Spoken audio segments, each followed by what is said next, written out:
जबलपुर गांव में राम नामक एक आदमी उसकी पत्नी और बेटे के साथ उसी गांव में रहता था। वो बहुत गरीब था। राम का पत्नी का नाम सीता था। उसी समय गांव की चारों ओर दिवाली की तैयारियां चल रही थीं। सब लोग खुश थे और दिवाली का इंतजार कर रहे थे। लेकिन राम के घर पैसा ना होने के कारण दिवाली की तैयारियां नहीं हुआ था। सीता एक दिन राम को बोला, सुनिए जी, घर में खाने पीने के लिए कोई भी सामान नहीं है। इस बार दिवाली कैसे बनाए? मैं सोच रहा हूँ क्यों ना इस बार बाजार जाके कुछ फटाके लाकर गांव में बेचूं। कुछ पैसा इनकम होगा तो इस बार दिवाली अच्छे से बना पाएंगे।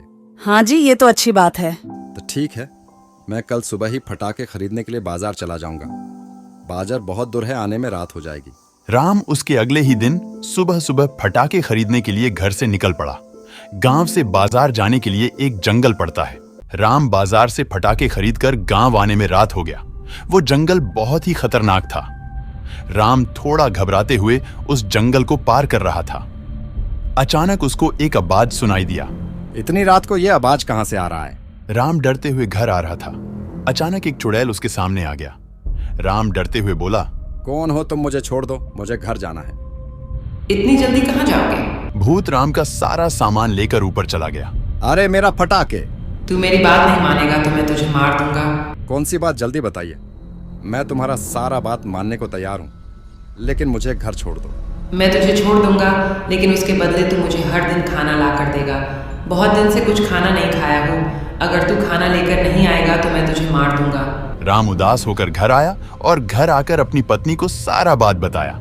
सीता राम की बात सुनकर डर गया और बोला, अब हम क्या करेंगे? वो चुड़ैल हमारा सारा फटाके ले गया और हर दिन खाना देने को बोल रहा है। उसी दिन से राम हर दिन रात को कुछ ना कुछ खाना चुड़ैल को देकर जाता था।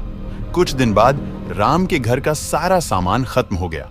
उसी चुड़ैल को खाना देने के लिए उसके पास कुछ भी नहीं था। राम उदास होकर आके एक पेड़ के नीचे बैठकर रोने लगा। कुछ देर बाद उसे रोते हुए देखकर एक साधु उसके पास आया और बोला, मैं बहुत देर से देख रहा हूँ, तुम उधर बैठकर रो रहे हो, क्या हुआ है? राम उसी साधु को सारा बात बता दिया।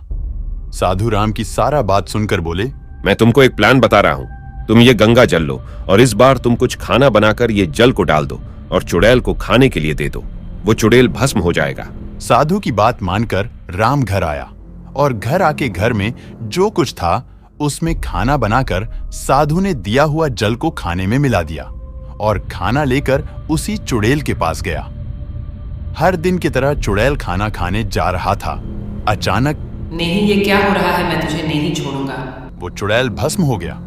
राम उसी चुड़ैल से अपने सारे फटाके लेकर उसी साधु के पास आ गया और बोला, आपका बहुत बहुत शुक्रिया। आपके वजह से मैं इस चुड़ैल की चक्कर से बच गया। राम साधु से आशीर्वाद लेकर घर चला आया और अपनी फटाके को बेचकर अच्छा खासा पैसा कमाकर अपने परिवार के साथ खुशी से दिवाली बनाया।